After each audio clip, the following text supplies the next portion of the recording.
More than 30 people have been killed in Iraq on one of the bloodiest days since anti-government protests began last month, medics and officials say. At least 25 people died when security forces opened fire to clear bridges in the southern city of Nasiriya. Another 4 protesters died in Baghdad and 4 more in the city of Najaf, while Iraqi's consulate was also burned. Iraqis have been taking to the streets to demand more jobs, an end to corruption, and better public service. The Iraqi military has announced it is setting up a military crisis cell to quell unrest. The military command said an emergency unit had been created, impose security, and restore order. At least 350 people have been killed and thousands wounded since the unrest began. The military has sent reinforcements to tackle unrest in Nasiriya, the birthplace of Prime Minister Abdul Mahdi and the hotspot for protests.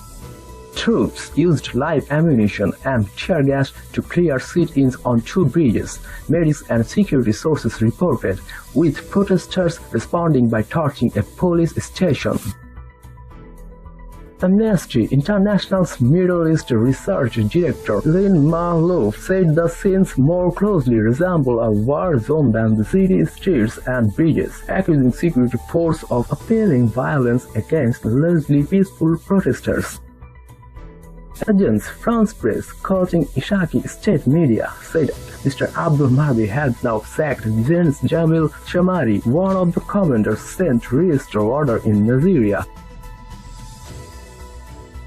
Live rounds were also fired at the strategic Ahrar Bridge in Baghdad, source said, as protesters tried to cross towards the so-called green zone that hosts the country's parliament.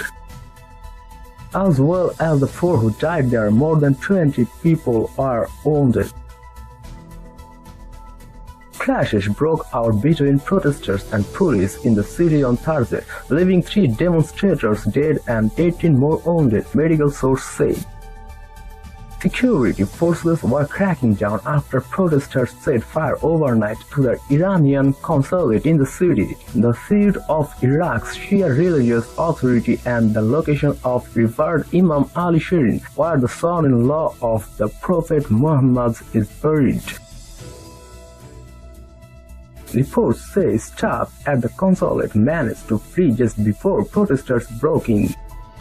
Iran swiftly condemned the attack and said that the Iraqi government was responsible for protecting its consulate.